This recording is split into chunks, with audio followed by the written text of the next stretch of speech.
Mark Zuckerberg, Steve jobs, Julia Roberts,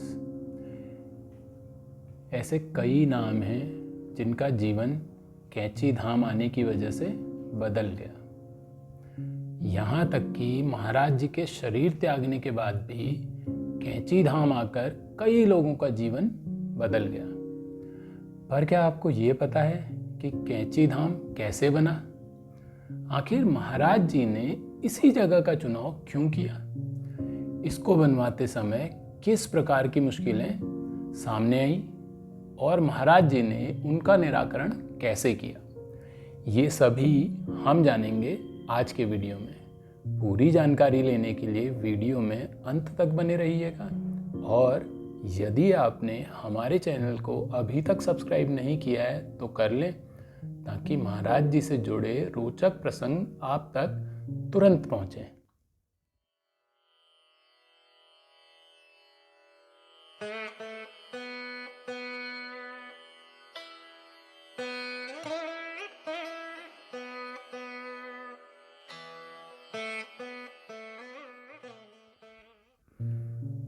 जय महाराज जी।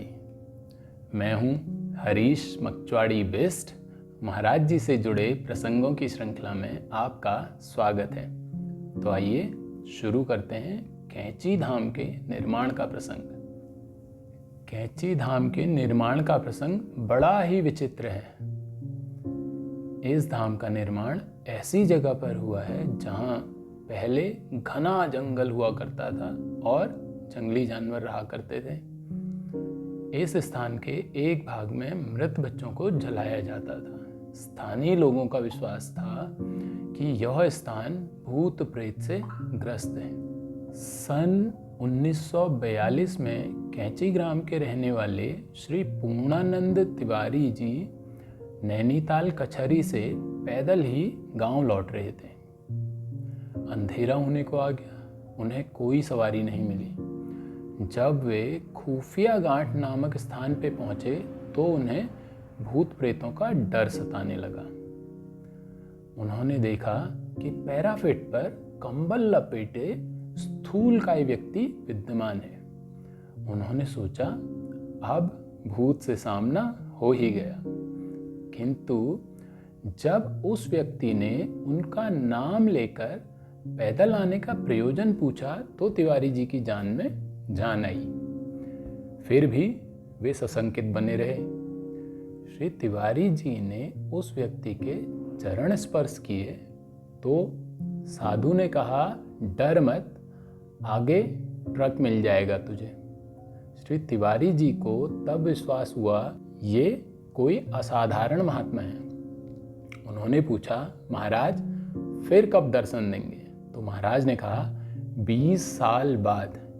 इस घटना के ठीक 20 साल बाद महाराज जी ने कैंची गांव आकर तिवारी जी को दर्शन दिया। जब महाराज जी ने उस स्थान पर मंदिर बनाने की इच्छा व्यक्त की तो स्थानीय अधिकारियों ने काफी विरोध किया। बाबा ने अपने भक्त तत्कालीन कंजर्वेटर और चीफ से संपर्क किया तो उन्हें उक्त भूमि लीज पर दे दी गई। नदी पार एक गुफा में उत्तराखंड के प्रसिद्ध सिद्ध संत सोमवारी बाबा रहते थे। वे धूनी जमाए रहते। उनके पास के हवन कुंड में हवन भी होता रहता। बाद में वहां प्रेमी बाबा भी रहे। बाबा ने ये स्थान और गुफा देखी, हवन कुंड भी देखा। महाराज जी के साथ उस दिन जीवंती माँ और सिद्धि माँ भी थी। माएँ तो सड़क किनारे बैठी रहीं, पर महाराज जी नदी के पार चले गए और 4-5 घंटे तक नहीं लौटे। जब लौटे तो उन्होंने कहा कि यहाँ हमें आवाज़ सुनाई दे रही है, यहाँ हम एक मंदिर बनाएंगे। इसके बाद महाराज जी ने सड़क किनारे केवल बैठना शुरू कर दिया। उनके दर्शनों के लिए भक्तों के आने का सिलसिला शुरू हुआ। धीरे धीरे उस स्थान के वातावरण की तरंगों में बदलाव शुरू हुआ। वहाँ पर खच्चरों के लिए सिर्फ एक छोटा सा छप्पर बना हुआ था। एक दिन बाबा ने उस छप्पर की ओर संकेत करते हुए कहा कि यहाँ पर एक विशाल मंदिर बनेगा और यहाँ दुनिया भर के लोग आएंगे। तो उनके पास के सारे लोग हंस पड़े। उन्हें लगा कि बाबा की बातें ऊंची उड़ान भर हैं। कुछ समय बाद बाबा ने हरिदास बाबा से उस छोटी हनुमान की मूर्ति जो उन्होंने बनाई थी वहाँ मंगवाई और उसकी विधिवत प्राण प्रतिष्ठा करवाई। इस तरह मंदिर का श्री गणेश हुआ। 1942 की मनसा शक्ति अब अपना रूप स्वरूप लेने लगी। 1962-63 में बाबा के लिए रामकुटी बन गई। इसके बाद उक्त चबूतरे के ऊपर गुफा का कुछ भाग लिए हनुमान जी का मंदिर बन गया, जिसके समीप श्री लक्ष्मी नारायण मंदिर, शिव मंदिर और कीर्तन भवन खड़े हो गए। कीर्तन भवन के ही एक भाग में बाबा ने श्री वैष्णो देवी मंदिर के स्थापना की व्यवस्था करी। कुछ आवासीय कुटियां भी बनाई गई। बीहड़ जंगल एवं बड़ी बड़ी चट्टानें काटकर भूमि समतल की गई और दक्षिण की ओर कुछ ऊंचाई पर अद्वैत आश्रम भी बन गया। विभिन्न कुटियों के नाम राधा कुटी, कृष्ण कुटी, विष्णु कुटी, कृष्ण बलराम कुटी, गोविंद कुटी आदि रखे गए।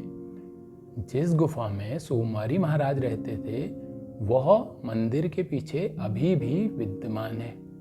उसमें आत्मा की निरंतरता का अब भी बोध होता है। कहते हैं जब से यह मंदिर बना है इसके निकट के पर्वत का स्खलन रुक गया।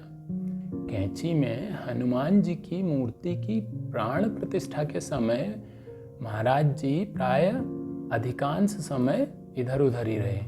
संध्या समय उन्होंने कुछ भक्तों से कहा, चलो हनुमान जी के दर्शन कर लें, एक बाल्टी में दूध ले आओ, हम उन्हें थोड़ा दूध पिलाएंगे। उस कमरे के बाहर भीड़ जमा होने लगी, परंतु बाबा ने दरवाजा बंद कर दिया। केवल 3-4 भक्त अंदर रह गए। बाबा ने उन भक्तों से कहा कि तुम सारे लोग घूमकर अपना मुंह दीवार की ओर कर लो और आंखें बंद कर लो। उन सब लोगों ने ऐसा ही किया। एकाएक उन सब लोगों ने उस कमरे में शक्ति परिवर्तन का अनुभव किया।